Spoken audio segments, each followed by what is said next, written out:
Hello class 8, today I am doing a revisional video of the chapter in the garden. So check out page number 54 of your Oxford Reading Circle book, and let's start with the poem. A bird came down the walk, he did not know I saw. So here the poet is saying that a bird, okay, it came down to inside the garden, but he did not realize that the poet had already seen him or it. He bit an angel worm in half and ate the fellow raw. So he ate the angel worm into half, okay, by cutting it into two pieces, and he ate it raw. So it ate it raw means what? It actually signifies the wildlife of the creature who doesn't need any cooking of the material and can have it raw. And then he drank a dew, and then, like all of us, so he also drank a dew from a convenient grass, and then hopped sideways to the wall to let a battle pass. And what do we see? That after drinking that water to satisfy his thirst or his course of food, after having the food he had the water, and after having it he moved sideways, allowing a battle to pass. He could have eaten the beetle as well, but since he had already satisfied its hunger, so it did not cause any harm to the beetle, rather had hopped sideways in order to allow the beetle pass. He glanced with rapid eyes that hurried all abroad, and he saw them. He saw the poet is talking about the bird who is seeing right now the beetles were moving, and they are hurrying abroad. Why are they hurrying? Because they are at stake. Their life is at stake. Anytime the bird can have them and they may die. So you see, death is inevitable. If you think it's all written in the destiny. So who will die when? Nobody knows. Maybe in spite of falling in front of danger, you may be able to overcome death.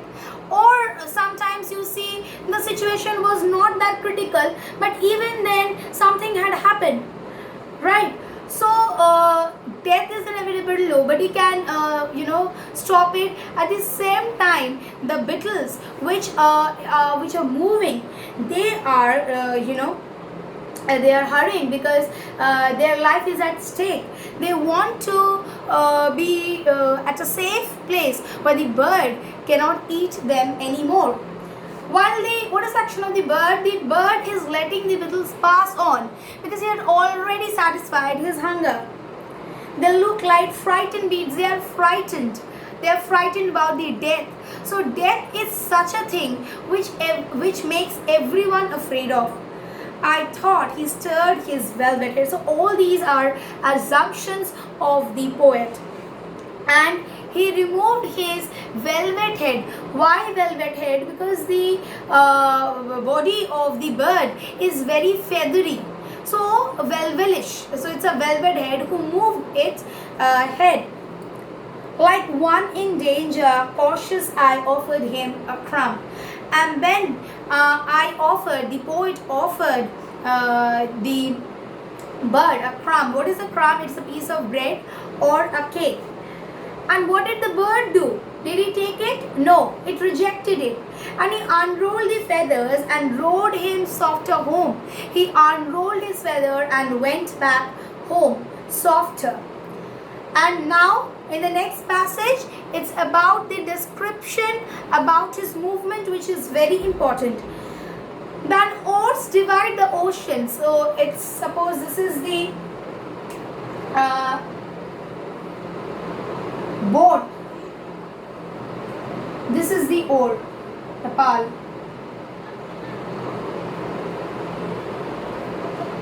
So what happens, like the oars, it cuts water, it helps the boat to pass on.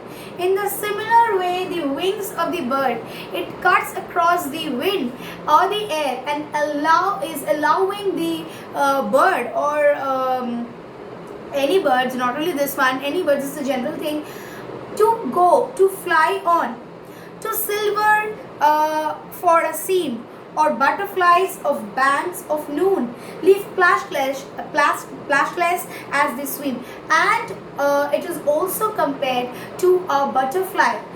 When the butterflies fly above the waterbeds, it doesn't disturb the thorough movement of the waterbed. In the similar way, when the bird fly above the waterbed, it doesn't disturb the thorough movement of the waterbed. Rather, it flies on its own. It roars back home very softly, like the butterflies. The bird roars back to its own home. So students, that is in the garden. Here the expected questions, which are the most important questions, are the actions of bird. It is very important. Actions of bird is very important. It comes down, okay, it drinks, first it eats, then it drinks, it first eats the angel worm, and then it drinks dew from the convenient grass, and then it allows the beetle to pass, hop sideways, okay. It rejects the crumb that is offered by the poet. Why? Because the poet is a stranger, and so it doesn't accept, and it goes back to its own home as fast as it is possible. The action of the narrator, this is also a question at the back of your book. It is like the poet, the first action is it sees the a bird come down, and the second one is that it offers the bird a crumb so that it can have. Next, the dew actually suggests the wild life of the poet. The wild life of the poet is also suggested here. Next, the bird, it rejects the crumb that is offered by the poet, and it roars home softer. This question is very important. Why? Because it compares the wings of the bird to that of the oars, and also the movement is compared to that of the butterfly. Like the oars, which cuts the water of the ocean and allows the boat to pass on, in a similar way, the wings, it cuts the air or the wind, and it allows the bird to row home faster. Like the butterfly, which flies above the ocean bed without disturbing the ocean bed, in the similar way, the bird also flies over the ocean without disturbing the ocean bed, without disturbing the continuous movement of the water. So it says that the movement of the bird is so soft and smooth. Okay, so students, along with this video, you will get one PDF. Kindly try to write down the answers on your own. Hope you have understood the poem. Thank you.